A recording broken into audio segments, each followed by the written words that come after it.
do we look? Does it look like we're live yet? It says live. Sounds good. Yep. Artists, creatives. I've got one over here, Ted, thanks. Artist Creative, we are here Tuesday. It's a few minutes before 7 o'clock. We always like to sign on early for a few minutes, give folks the opportunity to share early as well. Today we're interviewing with Ted Sikora, and we're going to give away some things. Also, just wanted to give folks a few minutes to sign on here, because I know that watching it live is, I think, the draw for a lot of folks. And also, the last week, some of you may have been invited to the Tuesday at 7 group. We'll go ahead and connect those who are interested in being a member of that group. Again, we're going to provide some creative opportunities. We want to promote the creative folks within the group and those creatives also that watch Tuesday at 7. Oops, sorry. And as we are pulling up, remember, if you share the video, we place your name in a drawing to win something of Ted. So if you share this episode, you'll have an opportunity to win some of Ted's work, and we'll talk about that here in just a moment. Beth, did you get a chance to share? Like it shared? I'm doing that right now. Yeah. For those of all also who know that, because I've been sending out a couple reminders, we're going to be giving away a few things from Greg DeFibba and the Monster Factory. We've got some names in a hat, and we're giving away, for those folks who've been watching, these kind of strange looking succulent holders. We have 2 of them to give away. Yay. We're going to give that away here shortly.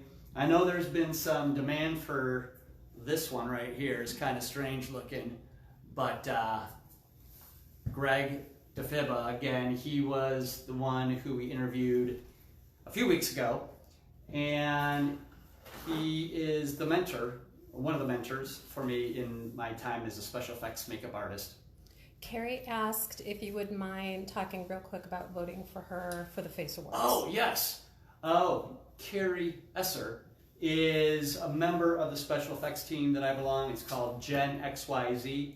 She's made the top 5 in the nation, really, for the New York X makeup competition. NYX. Face Awards. Face Wars. You guys have seen that on my thing, but check out Carrie Esser, CarrieEsser, Makeup Madhouse.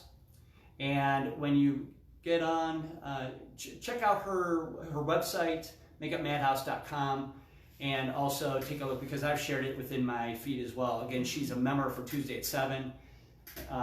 She is a creative here in Ohio, and we support her certainly in her endeavors. And we want her to go to LA. Yeah, we want her to go to LA and be #1 so she can move on to a global position. It's quite a distance she's come so far. And do you see some folks jumping on there too, Beth? Oh, folks signing on? All sorts. Who do we have?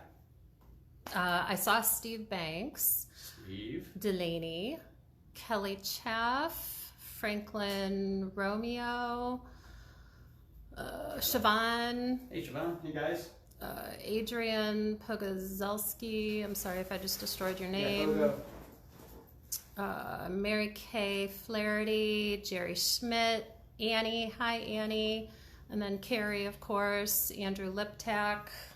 Thank you, everyone, for checking in. Yeah, if you have the opportunity to and can share it live, and then those folks who are out in your community of creatives can watch it live as well. We try to make this interactive. It's unproduced.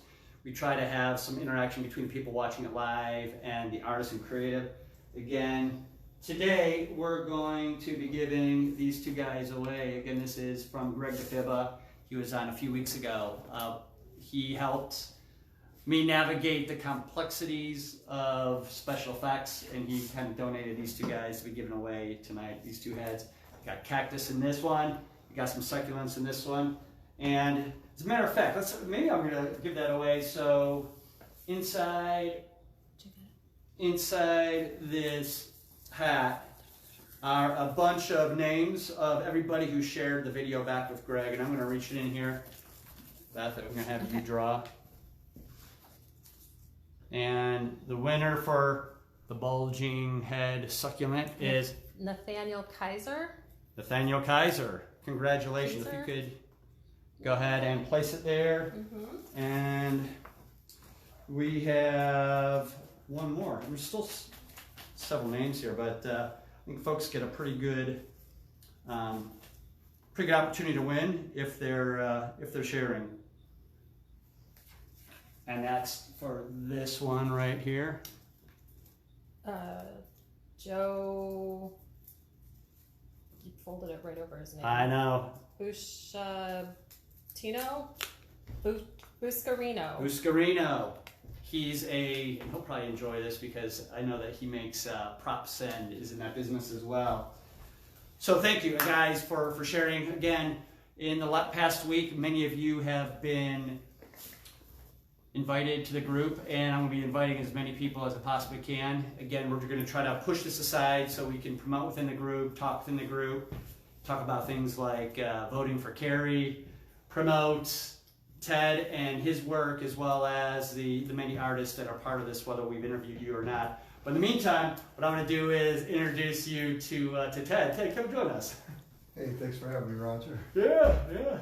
So, Ted went to school in Independence, right, in those great school years. Right. And I grew up in Independence as well. Okay. And so I know that we had St. Michael's is where, Yeah, and I was right across the street at the middle school. And I know that several of the friends I grew up with who went to St. Michael's, that Ted Sikora is a name that they recognize. And so if you're a high school. Yeah. St. Michael's especially. Yeah. But what we want to do today is just to kind of talk about your creative story. You and I had a chance to work on One Dark Night. That's how we first met a year ago with Neil Zaza. Is Neil on there? Not yet. Not yet? All right. I think he'll join. He's getting ready for China. Yeah.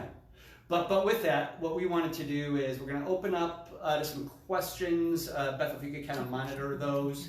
If there's any problem hearing, guys, give us a quick read saying, hey, we're having problems, or we're hearing you clear. And in the meantime, we're going to have a conversation. If you remember from the past weeks, we've just kind of talked very informally, 30 minutes-ish, maybe a little bit longer, and kind of hear the creative stories. But Ted, tell me about one of the things that it's not new, this is not an epiphany for anybody. When we interview creatives, I think a lot of times we're finding out that our stories are very similar, that we have similar habits.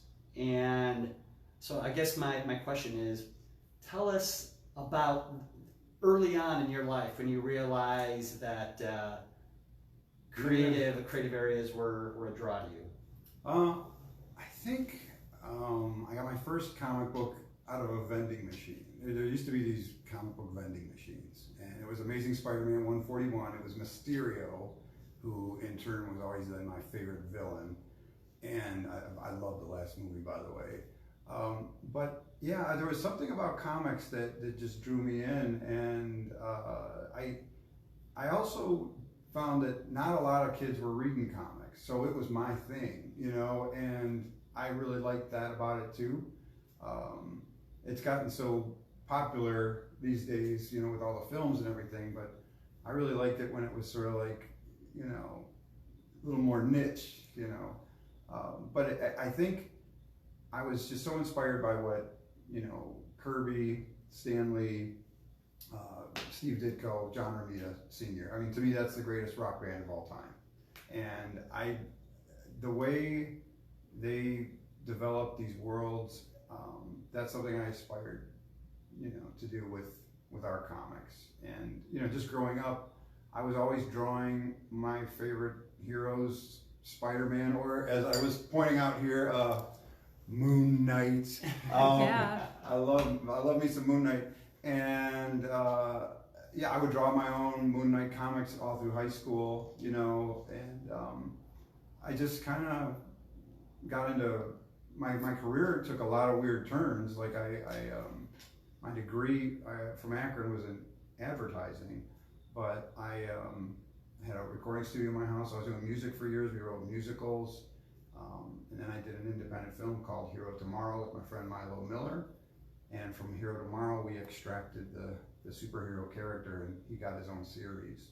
So I guess I kind of got off tangent there. Oh no, I mean that's I think some of the things that we all find in common. That is the creative is kind of the draw, and we find ourselves in many different areas. So reading comics early, what year?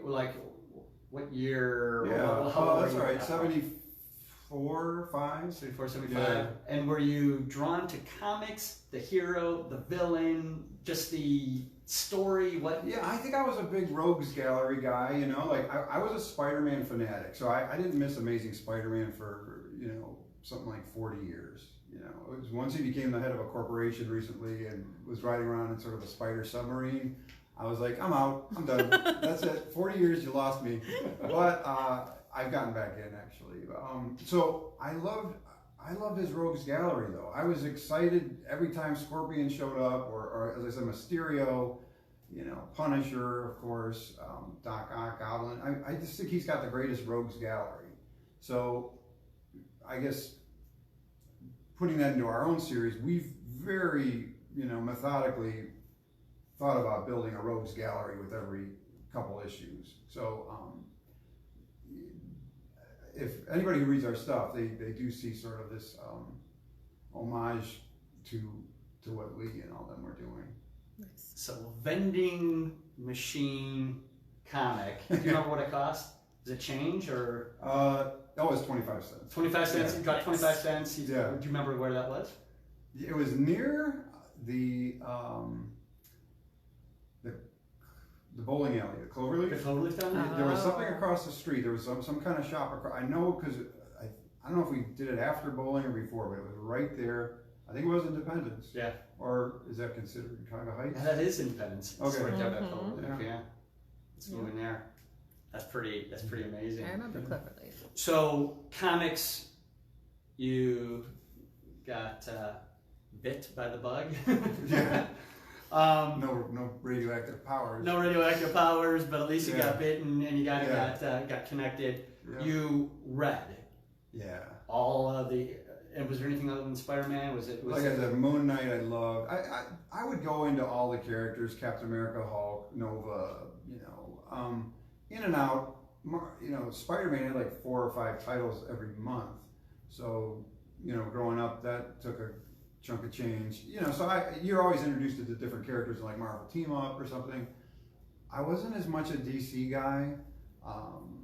And, you know, the analogy I use is, we can have a real good argument about who's a cooler character, Spider-Man or Batman. But we cannot have an argument about Peter Parker versus Bruce Wayne. There's no contest as far as who's a more interesting character. Yeah. So I think that's what Stan Lee was bringing to the table, the humanity. And so I was just a Marvel guy. Sorry for the DC fans. There's some great stuff there, but I'm Marvel. I bet you at some point you're going to get a little Steve bit of Cross just mentioned Captain America, so All right, well, I like Captain America. Who doesn't like Captain America? it's a patriotic. You Marvel. can't not like Captain He's Marvel. America. This is to my point. Exactly. Yeah. When this thing is being played by folks 2 or 3 years from now, they'll still be commenting on. Oh on yeah, favorites. absolutely. The DC fans are going to come out and just be like, "Arr." So, coming from me, and this is complete ignorance. What is like the definition of a graphic novel versus a comic, or is it a gray transition? I think it's kind of gray. You know, a lot of times you'll get single issues compiled into a collection, and then somebody regards that as a graphic novel. I think, in the purest form, a graphic novel is made to be, you know, more pages, one long story, but told sequential panel style, as the comics are. I do think it's kind of splitting here. So. Yeah. So I'm going to deviate and go back to where we were talking a little bit before. So you are an incessant reader. You're really drawn to that art, the storytelling, the visuals of that. But yet you are making music. Also made a movie. We walked by and I saw right outside the doorway here in your studio, it says Sikora Films, and so you spent quite a bit of time there too. Tell us a little bit about it. Sure. Let's see. to tell it in the right order, so my friend Milo Miller and I, we went to the University of Akron together. We were huge indie film fans. And I had this music background, and I, at the time, was trying to get into doing scoring for a film. And, you know, here we are in Northeast Ohio. There's just not a lot of film scoring opportunities. And, you know, this is before, I think, there were such wide communities online to do this, because we're talking about like 1998 or so. So Milo and I started writing this script for a movie that maybe we would just make ourselves, you know, with no filmmaking experience, mind you, but I did have theater experience. So we spent 3 years, just two buddies with the script going back and forth, no hurry, you know, and it got to the point where we thought we really had something special. So Hero Tomorrow is the story of a guy, he's a struggling comic book creator who has an idea for a superhero that's based on the premise that so many heroes are creature themed, but all the good ones have been taken. So bats, for instance. He makes up this thing called the Apama that's so powerful yet stealth, this creature that hasn't been discovered by mankind, and his superhero is based on that. So this is made to be a screwball, hard to explain idea in this movie. That's part of the humor of it. But what happens is he can't get it published. His girlfriend is an aspiring fashion designer. She makes him a costume of his own character for Halloween, and then he starts running around in it trying to fight crime. So the movie, that was the idea, and I took a year and storyboarded the entire thing. You know, did 1,500 images, and that is where I really feel like I did learn filmmaking, even without going to film school, because you had to break down every scene. In fact, I can pull it right here.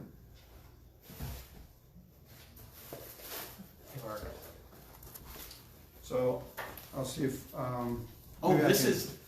Oh yeah, bring it up here. Yeah, Wow. let's see, these are the storyboards, and I started with the idea that I would do 1 page a day. Am I at the right spot to see that Yep. without too Yep. much glare? I thought I would do a page a day, and at the end of the year, I figured I'd have almost 1,000 images, which it did end up being about 1,500. And, you know, you just kind of, you really work it out. And I think it's a step that a lot of people don't take anymore. They just kind of, because it's so quick to shoot digitally, you can just go. But back then, we didn't know how we were going to shoot it. So I'm really glad I took that step, and it's helped me a ton with the comics as well. That's amazing. So you had, now did you do all that illustration as well? Mm-hmm. That's good. Oh, thanks. That's good. I'm okay, but yeah, I mean, I'm not like Benito Gallego or, you know, Donny Hadiwijawa. There are two artists. We're going to have to push this out to them because they do phenomenal work. Yeah. Now, are either of these, is it, tell us. Okay, so this is Apama. Let's see, am I out of the way? Yeah, Apama is this is the costume we actually used in the film. So when we did our DVD release, I rented this mannequin, and we just decided to have this guy with us. And I just love the pose of this mannequin, and I told the company, I said, you know what, you're just going to have to charge me for this mannequin. I'm not bringing it back. And they were all right with that. So, movie, you spend all this time storyboarding, you've got, you had this thing ready to go, and then did you shoot? Did you wait until after it was done? To shoot? I kind of just glossed over it. So, all right. One of the things that happened is because I had this catalog of images, when we held our auditions, people knew we were serious. You know, like, okay, this is, even though the budget was very modest, we shot it all around Northeast Ohio. We held auditions for 3 or 4 months, and it's a cast of something like 40 to 50 people. We had 40 to 50 locations, and actually there's hundreds of people in the movie because we had bigger scenes like at a fashion show and a Halloween party. Mm-hmm. But we did everything you're not supposed to do with an independent film. Like, you know, they say just find one location, shoot everything in a weekend. Like, we had 40 locations, 50 locations we shot it over the course of a year. Wow. And including that guy, the squid. So he was in the movie as a there's a sort of a mushroom trip that happens, and this him. guy comes to life, and he was created, put together, I should say, by Rich Klink and Gary DiRigio. Oh, I messed his last name up. But anyway, yeah, the resilient squid. This is a scene in the movie. We can post a link to the scene afterwards if you want. Just Edinich, she's probably gonna be a little bit excited. Oh yeah, that's true. She loves any kind of sea creatures or anything like that, so she will be all over that. It was based on a dream I actually had, and it was just such an odd, strange dream. I told the co-writer Milo about it, and he's like, just because you had a dream doesn't mean that you go into the movie. But I was pretty adamant, so we really, it's a bizarre moment for sure. So you shoot the movie. What's the name of the movie? It's Hero Tomorrow. Hero Tomorrow. Yeah. So that's. So yeah, in the movie there was a comic book shop, and it was called Hero Tomorrow Comics. Hero Tomorrow works on a couple levels because our guy is trying to become his hero, his own thing. So being a hero tomorrow, but there are no. If somebody's a hero, they did something to become a hero. It's not like Hero Tomorrow. So we kind of like that. Unattainable. Yeah, something about it. Never going to get there. Yeah, it just hopefully puzzles people just enough with a nice ring to it. But the movie, we shot it. I did editing for like a year and a half. So now we're getting into we shot it in 2004. 2006 it debuted at Comic-Con International in San Diego. And we got a lot of great press about it. And then it started the film festival circuit. So it did that for about 2.5 years, and then we released the DVD in 2008. And one of the things we thought of doing was, what if we took our character's idea, Apama, and turned it into that?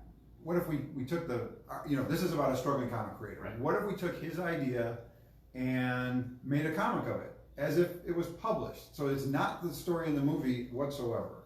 All right. So now we're starting from zero. This is Apama issue 1. This is the story of a Hungarian ice cream truck driver who lives on the west side of Cleveland, and he unlocks the spirit force of the most savage beast mankind has never known, the Apama. And this took off for us. I mean, guys, so this is the very first. That's issue 1 right there, and we will be giving one of these away. Oh yeah. By the way, everybody who shares will be in the drawing. We're going to give away we got 3 packages. giveaways. So actually, yeah, you get Apama 1 and 2 is the first signed. Signed Apama 1 and 2. That's our first super villain there, and you see the Peril in Parma right there. Nice. So you get a lot of local. A lot of local stuff. Yeah, he usually has dreadlocks, but a guy who's been cosplaying him borrowed the dreadlocks. So there we go. This got internationally just picked up by Diamond, distributed throughout the English-speaking world. So we just had so much fun making a comic book. We had a lot of fun making the film, but there's a big difference. With comics, The artwork is really. what I love about comics. This is first issue, right? Issue. Yeah, that's issue 1. What I love about comics is whatever you dream up goes right on the page. You're not trying to think about these budget constraints of making a film and locations and casting everything. So just as a storyteller, it was liberating as F. Mm-hmm. So then we just decided to keep going, and we were just putting them on our website for free. We didn't really want to sell comics, we didn't think. But then when we got to issue 5, it was the end of an arc. And that's where we introduced her, Regina. And Regina, is based on the old, have you ever heard of Helltown? Mm-hmm. Okay. Yeah. So I grew up, and everybody was talking about Helltown. In fact, a friend of mine I found out actually named Helltown. So I just found that out this past weekend. Yeah. There's actually Hunt out in Lorraine, which is bringing that whole. They're kind of using that as myth inspiration behind it as inspiration for their hunt experience show this year. Yeah, so I was going across the street to my friend's house. We all just live in Broadview Heights, and his older sisters would go out to Helltown, but she said she was the one who first coined it because she said they would go there and it was an area where there were just no kids anywhere, and she just started calling it Helltown for that reason. But then they found these other areas in the back of the woods and all this. So anyway, this is Regina, and I didn't know any of that. I just grew up hearing about Helltown and thinking, wouldn't it be cool for Apama to fight the Helltown cult? And I didn't want sort of some ancient kind of, wizard or whatever, demon. I thought, what if they're just calling it Helltown? But she's a whole different thing. And she's sort of this hippie psychedelic flower child cult leader gone wrong, So that's her. That's her. So the reason I have a mannequin, she's got these magic symbols all over her. And when I was giving reference to Benito Gallego, the artist, I thought, I was trying to draw it and then trying to imagine what that would look like from this side, and I thought, oh, I'll do this kind of mannequin, paint the mannequin, and then photograph the mannequin from all over. Yes. And she's actually getting her own series that'll be titled Bloom, coming out early next year. Nice. Greg DeFiba says, are there artistic influences here? I see some Ditko poses going on. Yeah, well, I'll tell you, Benito Gallego is a huge John Buscema fan. Okay. So we're not consciously copying anybody as far as poses go, but huge love and adoration for Steve Ditko and what he and Stan created. I mean, there's so many iconic characters. Like I said, that Rogues Gallery is everything. Very cool. Thanks for answering that question. Sure. Yep. So we have movie, we have unintended comic series, which launches from the movie, right? And then we have a transition somewhere along the way over to Tap Dance Killer. How does that fit in? So yes, in issues 10 and 11. Well, this goes back to my filmmaking. Or am I missing something? No, you're not. So all along, as I'm doing the comics, I'm also making my living doing film stuff. After Here Tomorrow, I was largely doing a lot of kind of educational pieces, documentary pieces, commercials, corporate videos. And one of the things I was hired to do in 2004 or 5 years ago, or I don't know, 16 we'll say, was shoot near West Theaters.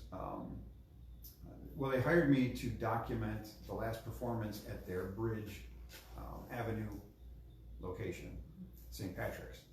So I was supposed to make like a 15-minute piece at the most, but I was so fascinated by everything they were doing, I just kept shooting, and I ended up with 80 hours for a 15-minute piece.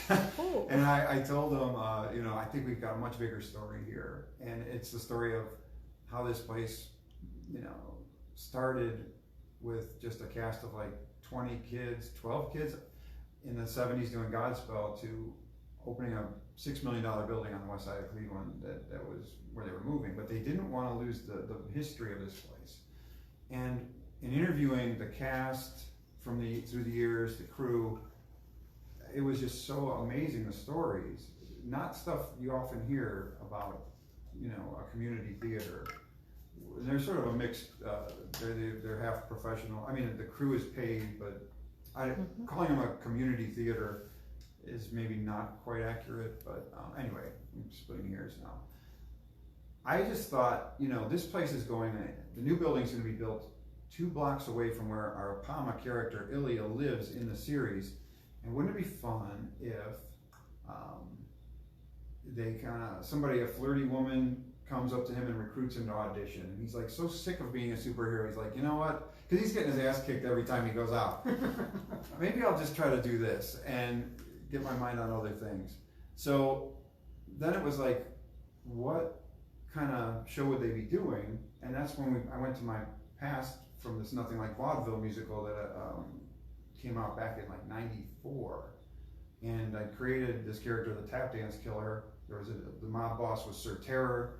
There was Fletcher, this kind of necrophiliac wax museum owner, and what if the characters of that's the musical they're putting on. I got the rights to it, and because you wrote it. And what if there's something supernatural that happens and these 3 characters get locked into the headspace of their characters, and they decide to start trying to wipe out the mafia as a new crime power, but they think they're in the 20s, you know, like, so it just created this weird thing that had I not done all those other steps along the way, I would have never come up with this. And Tap Dance Killer, you know, there was something about her design or whatever, just the way she was coming off on the pages as we were doing her in Apama. I was thinking, man, I think this character's got, you know, maybe the legs to have her own series. And it was a reaction up to her specifically at New York Comic Con. So I had the images of Apama Volume 2, which has Tap Dance Killer on the cover. In fact, I'll grab what I'm talking about here if I have one out. Yeah. Yeah, I think anybody who saw kind of the advertisements have been seeing the image. About the right spot. Yeah, so this was the cover. So I had so many people come by the booth, and I had prints of her as well. And they were like, who is this? What is this about? You know, and it was just so interesting. Like, I would say, that's Nikki St. Clair. She's named after St. Clair Avenue, by the way. She's a mega talented actor who gets cast in a horror show musical as the Tap Dance Killer, but then she can't shake the role and starts trying to rub out the mafia. And they're like, oh, cool, I want that, you know. But like Apama, I have to explain for a half hour because it was a hard to explain idea in the movie. And I always do say this is like a joke I've played on myself. You know, I mean, a hard to explain comic book in a movie that I am now trying to sell on a comic convention floor all the time. But like Tap Dance Killer, even though the three words together, they just pop something into your head, you know. Yeah. Where Apama, you have to dig in deeper. And I'm, you know, mega proud of the work we've all done on Apama, but it's very clear that Tap Dance Killer is just it draws people in more. So I'm, you know, so we launched the series Tap Dance Killer. The artist is Dani Hadi Wijawa, and inks by Chis Ariswenda. We got colors by David Baff Geller. And I think it's you know, it's just been a very wild, I describe it as Punisher meets Rocky Horror Picture Show. Nice. Good way to describe it. So, Tap Dance Killer, she is your hero? She is your well, I got lead. It's right there. If you want to read that, just that one there. All right. The title of the series might have you wondering if this is a story of a hero or a villain. The short answer is, it's complicated. Yeah. But I am seeing here, this is that's issue 1. Issue 1. So this is the very first issue 1. And so I'm seeing African-American woman. What's the story behind her? Well, so I'm married to an African-American woman. We have a daughter. And I started to realize, you know, all our villains are turning out to be either aliens or white guys. She's a villain. She was introduced as a villain, but in this series it's more complicated. Okay. Yeah. Sorry to interrupt. No, you're good. But yeah, I wanted her. I wanted a kick-ass black female character in our Hero Tomorrow Comics world, and yeah, that's it. Are all Apama, Tap Dance Killer, are they all local Cleveland, Northeast Ohio? Yes, it all takes place here. You can see local landmarks, the West Side Market. So if anybody's looking for local in the comics, these are the ones to seek out. Yeah. So here the story takes on a different direction. Tap Dance Killer, right? She appeared in Apama. Yes? Yeah. Mm-hmm. Launches a whole different direction. Yeah. And this is kind of where your Tap Dance Killer is where you're focused right now. Or is Apama still... Apama's still going, yeah. Okay. But not like it was. The problem with being such a small company and, you know, we can only do so many comics, you know, and maintain the quality. So to me, I would rather just put out less, but know that every issue is dynamite. Does that create more demand too, knowing that it's not necessarily pushing out the same amount? Not necessarily, because I think comic book readers are very geared towards every month, every 2 months, and when they wait 4 or 5 months, they sometimes, oh yeah, was I, you know, I don't know, it just doesn't. Yeah. So it doesn't. I don't think that helps us, but because we're still introducing ourselves to new people at every show. We've got a nice backlog that we can get people on board with, so you know it's kind of nice to be able to just meet people and be like, you can buy the whole collection, everything for like $50 or whatever we're at right now. which is something you really can't do with Marvel or DC. That's true. So you write. So tell me how the team works together. You write it alone, and you bring in your artist. Is it a On Tap Dance Killer, I'm the writer. On Apama, Milo and I write that together. Then we give our script to the artist, and they send us. I'll talk about Tap Dance Killer. Donnie will give me very rough layouts, which is really nice because he doesn't have to spend a ton of time, getting into the details if the layout isn't going to work with, say, the captioning. I take the layout, I bring it into Illustrator, and I letter it as if it's a finished page. And I know right away if everything's going to fit or if what I wrote doesn't work, which very often is the case. And then we make some changes. I might send him back a layout revision, and at that point he's ready to go to a nice detailed pencil. So for issue 1 and 2, he actually did all the inking.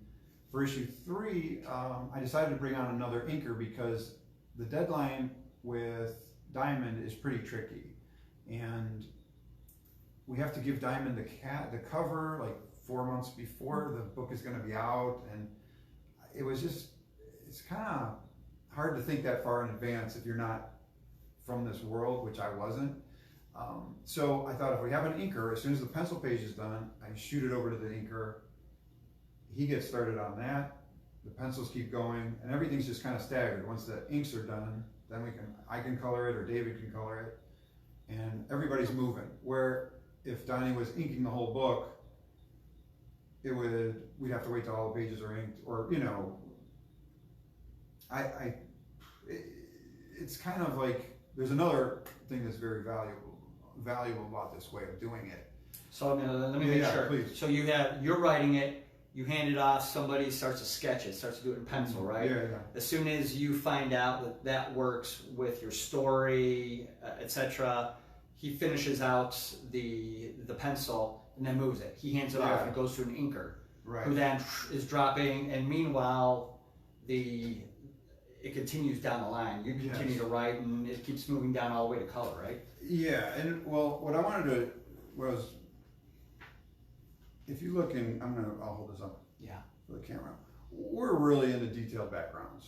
I mean, I am, and it's an awful lot. In a lot of comics, you kind of just they'll take a lot of panels off from detailed backgrounds. You get like some gradient color sweep or something, but I'm really into. I want to see Cleveland. I want to feel this location, and that is an awful lot of extra work for the penciler or the inker. So by splitting it up, my penciler doesn't have to, and I don't think he's this way. I don't think, I'm going to give anybody the benefit of the doubt, but it's human nature. If you're penciling a ton of detail and you're like, oh, now I got to ink all this detail, that might, it might drop the morale a little bit. Yeah. So now he knows all I have to do is get my pencils detailed, done, and I'm out. And then the inker is on for the next thing. And I think that's a nice way to work for us right now with the speed that we have to get through it all. Is that what many comics do? Any comic series? Do they have a handoff, or is that? Yeah, I think more and more though, it seems the penciler and the inker is the same person. Oh. Yeah. Okay. And everybody's local. Oh no. No, you are sending them off. Yeah, okay. They're all over the world. Oh, okay. Yeah. How did you meet those? I would put an ad on this site called Digital Webbing. I highly recommend that if you have a comic book that you're trying to get made. Wow. We had 200 artists submit, and he was our first choice. I was looking for 2 jobs, so Bloom, the Regina story, and this one at the same time. So if you're joining now and you're joining partway through, as we're talking to Ted Sikora, his journey first through marketing, through musical writing, through comic book reading, then to movie making, then to launching Apama, which then moved to Tap Dance Killer. Circle back to the musical. Circle back to the musical. Yeah, right. Well, this is a completely side question. Has any of that music been recorded? Yeah, we have. Let me see. I can pull up another. Yeah, and if somebody looks up Ted Sikora and your last name is Sikora. Yeah. Sikora. What do people find out there? Can they see your music? Do they see your shorts? You can see, I've got a Vimeo page. You can see all kinds of stuff on my Vimeo page, just Vimeo/Ted Sikora. You can see the Hero Tomorrow trailer. I actually have a cassette. That's how old this was. But yeah, here, this is the CD of Nothing Like Vaudeville that was recorded back in '94. And nice. I like it. Nothing Like Vaudeville is about a runaway freak who clashes with bizarre mob violence and a diabolical ringmaster. I describe it as sort of, I go back to Rocky Horror. Music Man meets the Rocky Horror Picture Show. Oh, I love it. Yeah, this looks, sounds absolutely a little That's the Hero Tomorrow cover. I don't know if I'm close enough. Here, wow. That's a lot. So where do you go from here? Oh, That wants to see that. to lots of Comic Cons. Okay. You know, I love doing comic conventions and introducing this world to new people. You know, we do sell the stuff on our website at herotomorrow.com. But yeah, I'm going to be at New York Comic Con in 1.5 weeks. And actually this weekend, Saturday, is the Hall of Fame Con in Canton. Oh, nice. So I'll be exhibiting there. So there's a lot of opportunity for people to click in. And what I will say is I haven't read Tap Dance Killer yet or Apama. I'm anxious to do so, especially finding out that a lot of the background, a lot of story has Cleveland and Ohio landmarks and such. Tell me about, because there's people watching now, launching that out and sharing it, and also... Original score by Neil Zaza and Ted Sikora. Mm-hmm. Oh, there's another connection. Well, Neil and I went to, let's see, I was talking, I grew up in Broadview Heights. He used to teach at Brecksville Music right there. So, and he was he's a few years older than me. So he mentored me a lot. But he, when we ended up at the University of Akron at the same time. We would be in like Western cult class and sitting in the back and just talking about Van Halen the whole time. Or, I mean, what else would you talk about in that class? No, he's such Did you hear the story about? He said what got him was Running with the Devil. And so to hear that you guys were talking about. Oh yeah. Yep. Well, that's great. No, it was so neat because I was aspiring at the time to be in bands, but he was in a great band, and we would go out to see his band play all the time, and he just was shredding, and it was just these guys were so freaking cool. So yeah, I mean to be such good friends with him now is just something I really cherish, But so what happened is the movie was getting pretty far along. I was almost done. I said, but I needed some help, with the score, and he was just like, yeah, let's do it. He didn't even think twice, didn't talk price, nothing. He's like, just come on down, let's go. I'm like, okay. And I'm honored to have him on that. So I think what we're finding is, and it's quite a discovery for me because I started this creative series with there was no agenda. It was just kind of discovery and figuring, what if we brought a whole bunch of different creatives together, all with different gifts and different journeys? And I find out a lot of our stories are very similar. And we've tried a lot of things that we had to go from acting to movie making to score writing to comic book to illustration. It all takes this wonderful journey to take us to where we're at now. What would you say for somebody who's, as we're kind of winding down our interview, what would you say to somebody who's maybe starting off? I'm not even talking about age. I mean, it could be somebody who's 60 or somebody who's 20, who's getting this creative pull or illustration, comic book. What are your advice? What's your advice? Well, I mean, just find like-minded people and just make it. Like finish whatever you start. That is the key. I think that's the big difference between the people who are successful. You have to, even if you're not thrilled with where you are in your process, finishing it will teach you so much, you know, and then you'll take that with you to the next. But if you end up with a lot of false, you know, a lot of false starts, kind of things that just don't really, you never get that reward of finishing something. So I think whatever you're trying to do right, if you're just trying to write a script, I mean, for comics, you know, you can write a script, you know, it's cheap, you know, filmmaking, you can write a script for nothing. So make sure you get that first step, you know, and as far as the next step, you know, like trying to get it out there and produced, I mean, you just have to really believe in what you're doing, you know, and I think when I'm out on the convention floor, you know, it's pretty obvious when you talk to different creators. Some of them are very passionate, and some people just sit there looking at their phone, waiting for somebody to come up to their table, you know, and those people will not be doing this in 2 years, you know, so you've got to engage people. You got to make them excited about it. So I don't let people pass my booth on the floor without saying, "Look at my comic." You know, I just that's everything. It's just they don't even have to look at me. I'll just, "Hey, excuse me, can I tell you about my comic? I am that guy. I don't care." And I sell a whole lot more that way. So finish, and I would agree. And folks will say, "Well, what do people have to do to be part of these interviews?" And I'm like, there's nothing specific except for creatives create. And people say, well, I'm kind of creative, and my question might be, well, what do you create? And so I would agree with you 100%. Is you gotta do it, you gotta finish it, you gotta learn it, even if it's something that the first or second or third piece you're not proud of, you're learning along the way. Yeah. and producing it. Beth and I do probably one of the mediums we spend most time in right now is just special effects because of the time of the year. Yeah. But we paint, we do some of the things she does, some glass work as well, but it's that to do it and to finish it. And I agree.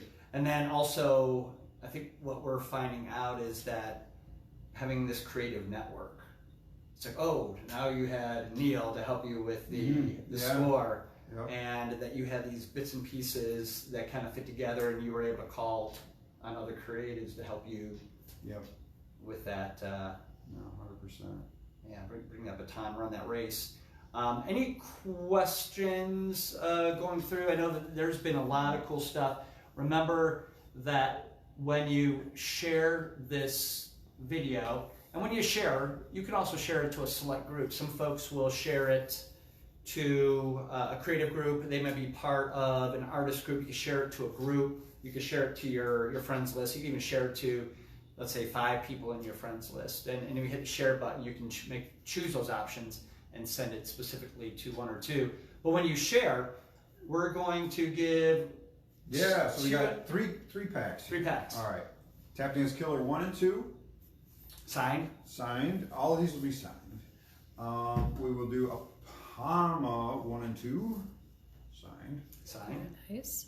And I'm going to...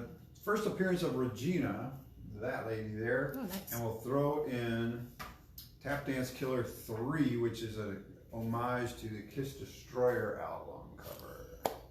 Jeff Beck, it's not yours. Very nice. Well, go ahead. I was going to say Jason Blazak of Screamline Studios says, so true, never give up, never stop trying, always create. Somebody shared this, let me scroll down. Someone shared it to the Haunt Club, Cleveland Haunt Club group. Let's see. I was going to ask, are these all available at local comic stores, wherever you go? Well, the new issues are, but the back issues you probably have to get from our website. Okay. And that's herotomorrow.com. Very nice. So what we're going to do is we're going to leave another 30 seconds or so for people to ask questions. I know sometimes it's delayed, and so as we're talking, it takes a few seconds for questions to come up. In a few weeks, we'll be giving these away. Next week, we're going to be giving away the stained glass piece by Judy Keene. She is one that we interviewed a few weeks ago. I'm not going to share who we're interviewing in the next couple of weeks, but the next 2 weeks, I mean, we're we are all over the place. These Tuesday at 7 creative interviews. It's going to be exciting. The next 2 weeks are already booked. The third week we're already kind of talking about who that's at, who's going to be there. But we'll be giving these not next Tuesday at 7, but the following creative interview. And as you guys throw in your questions, if for some reason you're not watching this live and you have a question, still post it out there, because that scroll of comments and stuff are out there. Write it. Yep. We can respond there. Happy to do it. And again, if you share anytime within the next couple of weeks, your name will be in the drawing. We had given away Joe Buscarino, and the other head was to, last name was Nathaniel Kaiser. If you would private message me your addresses so we can get those out to you, we'll do that right away. Greg DeFibba from several weeks ago, Monster Factory, my SFX mentor. I appreciate you donating your pieces and your artwork to be given away today. And thank you, folks, for spending your time. This was about 45 minutes here on a Tuesday at 7 o'clock. We appreciate your sharing. We appreciate your watching. And Ted, I appreciate you sharing your time with us. Thank you. Beth, thank you for filming. Conversation. All right, see you guys.